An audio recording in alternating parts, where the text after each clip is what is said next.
নমস্কার দর্শক, আপনারা দেখছেন উদয়নারায়ণপুর বার্তা। দর্শক, হাওড়া জেলার উদয়নারায়ণপুরে যে কয়েকটি রথযাত্রার আয়োজন করা হয়ে থাকে তাদের মধ্যে অন্যতম হলো ইসকন পরিচালিত রথযাত্রা, যা গড়ভবানীপুরের রানী রায়বাঘিনী স্মৃতি পর্যটন কেন্দ্র থেকে শুভারম্ভ হয় এবং খিলা হাই স্কুল মাঠে এই রথের পরিক্রমা শেষ হয়। এই রথযাত্রাকে কেন্দ্র করে উদয়নারায়ণপুরের সাধারণ মানুষের মধ্যে এক অন্যরকম উন্মাদনা কাজ করে এবং এক সপ্তাহব্যাপী ধরে চলে এই বিরাট মেলা। আর এই রথ পরিক্রমা করার সময় গোটা উদয়নারায়ণপুর ছাড়াও দূর দূরান্ত থেকে মানুষ এই রথ দেখতে আসে। প্রায় 4 থেকে 5 হাজার মানুষের সমাগম হয়।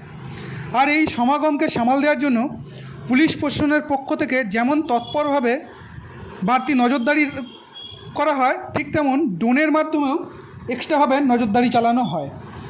দর্শক, আমাদের এই ভিডিও যদি ভালো লাগে আপনারা লাইক শেয়ার করে পাশে থাকবেন এবং অন্য দর্শকদের দেখার সুযোগ করে দেবেন।